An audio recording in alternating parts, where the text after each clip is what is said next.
Welcome to the Wager Detective Report for breakdown analysis and prediction for this game. Hello guys and girls, welcome back. This is Wager Detective. We're going to cap this game. Today's 8/20/2026. Let's get into it. The Cardinals versus Reds. Cardinals 65-63 on the year. 13.5 games back. They get a slight chance to make the playoffs. Same thing with the Reds. Reds 61-66. When we look at the Cardinals, they're +9 run differential in the year. They're 6-4 in their last 10. They got about a 9% chance to make the playoffs. So the Reds, no chance to make the playoffs. They're -88 run differential. That's almost the worst in the National League. When we look at this Cardinals team, Burleson leading the team with a batting average of .289, Walker with 25 home runs, and then Burleson leading the team in RBIs. When we look at this team, I like a couple bright spots on this team. Burleson, Walker, Herrera, Werholt, and Wynn. I don't like Wynn at all. I never liked this kid. Furman is decent. Gorman decent. But a couple bright spots. Burleson, Herrera is like one of my favorite players on this team. When we look at the Cardinals' last 9 games, they're 6-3 plus 18 run differential. They're scoring 4.6 runs a game to 2.6 against. They're batting .236 in their last 9 with a .266 average with runners in scoring position. When we look at them in their last 3 games, the average goes up to .248, and the average with runners in scoring position is .265. So hitting pretty decent over their last 9, last 3. When we look at their road games, they're 33-28 on the road, 8.5 hits a game, 5 runs a game, 1.21 home runs a game. They're batting .246 on the road with a .728 OPS. And when we look at their day games, they're 23-28, 8.2 hits a game, scoring 4.6 runs a game, batting .243 during day games this year with a .707 OPS. So roughly the same. Numbers are a little better on the road than necessarily the day, from the record to the batting average and the OPS. But again, the Cardinals are a middle of the pack team. We look at the Cardinals since July. They're 21-24, scoring 4.2 runs a game, less than a home run a game, batting .235 with a .681 OPS. These numbers since July become even more pedestrian for the Cardinals. And again, under 500 since July. So you look at this team, just not impressed with them necessarily. They're going to be seeing Brady Singer today. 30-year-old right-hander, 6'5". He's got a 5-11 record with a 4.66 ERA, 104 strikeouts with a 1.44 WHIP. Not the best pitcher in the world, and very far from being anything close to their ace on this team. When we look at Brady Singer this year, 125 2/3 innings pitched. He's given up about 10 hits a game, 4.66 ERA, 1.72 home runs per 9. He's walking 3 batters per 9 this season, and he's got a 1.44 WHIP. Strikeouts, only 7.4 strikeouts per 9. He's not really a strikeout guy. But 10 hits a game and 3 walks a game over the season. You can see why it's not good. And you look at the last 5 starts, he is 2-3. His team's 2-3, -12 run differential, scoring 3.2 runs a game to 5.6 runs against. 29 innings pitched in his last 5. He's given up about 11 hits a game, 4.97 ERA, a little less than a home run, but again, the walks, 3.41 walks per 9 in his last 5, striking out only about 7 batters per 9. The wins came against the Athletics and Mariners, and the losses came against the Marlins, Nationals, and Guardians. So when we look at this, not a good record. His team's not good in their last 5. 2-3, -12 run differential, giving up 11 hits a game, and almost 3.5 walks a game. So again, Brady Singer, not that great. We look at his last outing, was a loss at home versus the Marlins. 6 innings pitched, 8 hits, 3 earned runs, gave up 2 home runs, 2 walks, and 4 strikeouts. Marlins got to him pretty good. When we see his home and day splits, at home this year he's 3-5, giving up 8.5 hits a game, 3.76 runs per 9, and his ERA is 3.62. When we look at the walks, he's given up 3.76 walks per nine at home this year. Teams batting 249 against him when he pitches at home. When we look at the day games, 1-3, giving up 11 hits per game per nine. And we look at the earned run, 5.57 during the day this year, giving up 1.5 home runs per nine and a 299 batting average against when he pitches during the day. So it gets worse. Home, not good. Day gets worse for him. And just, you look at the ERA, 5.57 in day games this year in 42 innings pitched. Not the numbers you want to see. I'm not saying the Cardinals can exploit it, but, they have a decent enough lineup where they can make those numbers look bad. It's not like he's going against the Brewers or the Phillies, but the Cardinals are dangerous as well. You don't like to see numbers like that. And again, if you look at the Reds, 61-66 on the year. Last place, they're 33-20. They're not good at home. We look at them, minus 88 run differential for them this year, 5-5 in their last 10. And again, their minus differential is one of the worst, if not the worst in the National League, as you can see right there. And we look at them in their last 9 games. They are 4-5. The Reds are. They're alternating wins and losses with the Cardinals in this 5-game series. And they're going to be heading out to Arizona, out to the West Coast after this game. It's another situational angle I don't necessarily like. They're not going to have any rest. So your mind's not necessarily on the game. You're not going to have a day off in between. It's tougher on the bullpens. We look at the Reds, their last 9, they're 4-5, minus 15 run differential, scoring 3 runs a game to 4.7 for their opponents. They're only batting 181 in their last 9 with a 208 average with runners in scoring position. And we look at their last 3 games, they're batting 260 and they're batting 348 with runners in scoring position. So we look at their last 9, not good, but we look at their last 3, the batting average goes up considerably by 80 points, and we look at their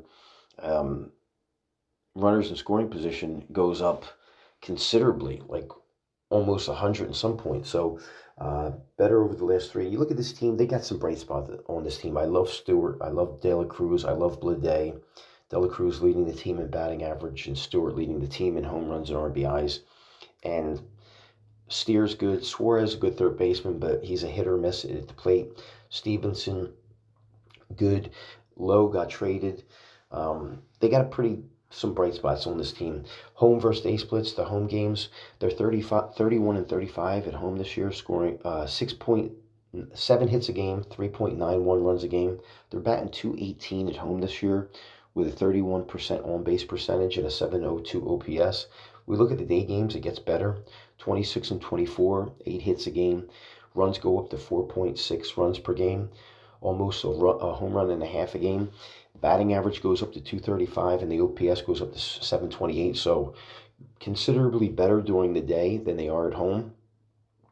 From runs to OPS and batting average, and even their record. So better in day games than they are at home. And we look at them since July, they're 21-21, 3.7 runs a game, 7 hits a game, almost a home run and a half a game, batting 217 since July with a 680 OPS. So it's either a home run or they're not really getting extra base hits or on-base percentage not looking good. They're going to see Michael McGreevy today, 6'4", 26-year-old. He's 5-9 this year with a 3.48 ERA, 91 strikeouts with a 1.22 whip.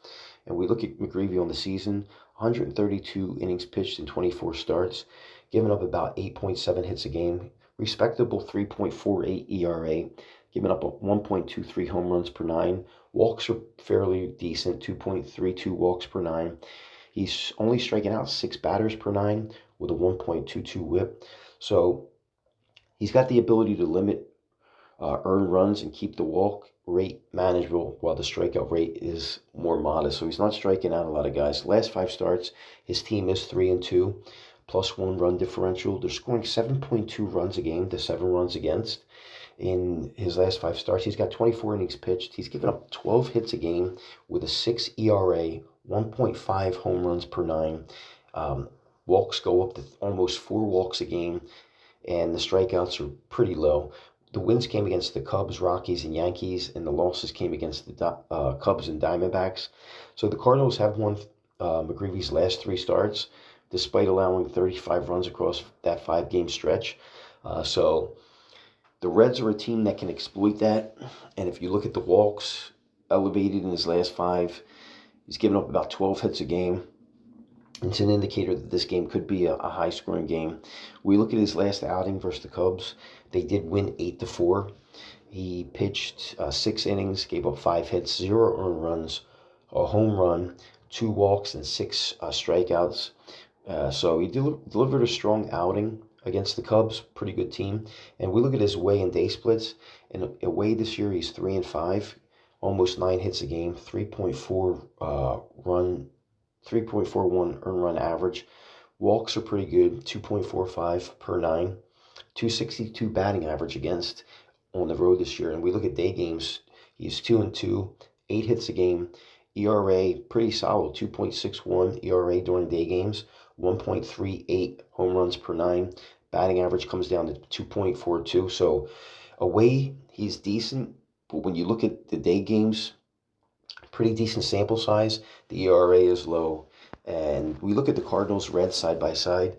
Last 9, 6-3. The Cardinals are batting .236, better than the Reds. We look at the last 3 average, roughly the same, but we look at the last 3 of runners in scoring position. The Reds much better, .348.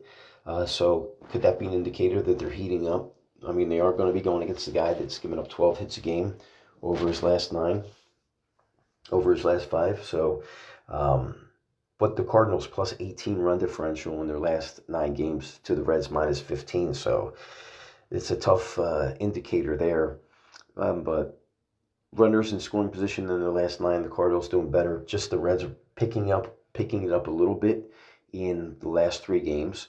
And again, scoring 4.67, the Cardinals are. If we look at the day splits, the Cardinals not as good as the Reds during the day as far as record. But when you look at the on-base percentage, it's pretty much the same. The Reds have a better OPS during day games, and they're hitting 1.42 home runs per 9. So the batting average is pretty much the same. On-base percentage the same.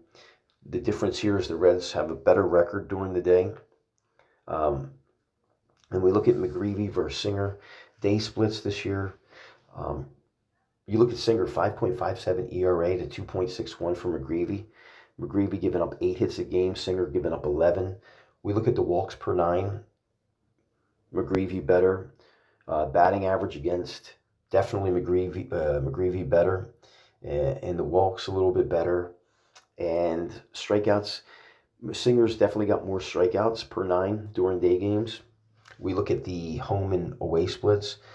I'm trying to see what's going to be the major difference here. Everything's pretty much the same. Walks per 9, Singer is definitely giving up more. Ks per 9, Singer's got it there. And we look at the batting average against, roughly even. You know, from the record to the ERA, everything's pretty much the same. Even the number of innings pitched, nothing really stands out except the walks, which is Singer's problem. I mean, he creates traffic quite a bit at home, or he can anyway. You know, when you combine it with the hits. We look at the bullpen. The Reds got the 25th best bullpen in baseball. Emilio Pagan.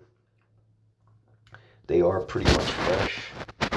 Not necessarily a great bullpen. 4.54 ERA for the bullpen this year. Pagan is their closer.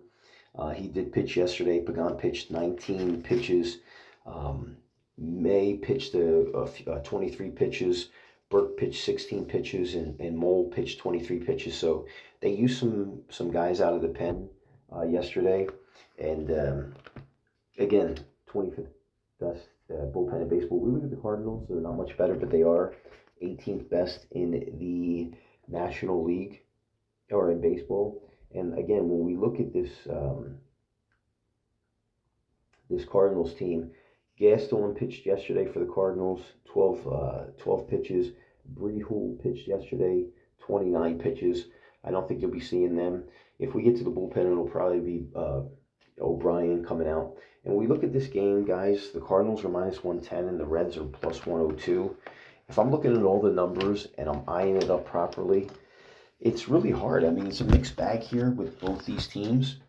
The over-under is 9. I don't necessarily know if it gets there. I mean, it could. I mean, this was a hard cap from everything we've seen here, but if I was to lean one side, I can only go with the Cardinals in this game. I just think McGreevy's day splits are a little bit better. I know that he's given up 12 hits a game over his last 5 games, but he's going against some pretty solid lineups, and I just think in this game, I think there's going to be runs. No question about it. It could get over that 9, but I'm going to lean the Cardinals in this game. And just for the sake of the cap, I would say with both bullpens, I think we get over the 9. So Wager Detective is going to call the Cardinals here minus 110 and over the 9. Thank you for watching this video. I appreciate and love all my fans out there. And share this video, like it, subscribe. And I love all my fans, present and future, and I'll talk to you soon. Let's go Cardinals. And Be sure to follow 9. Wager Detective on Twitter, Instagram, YouTube, and TikTok.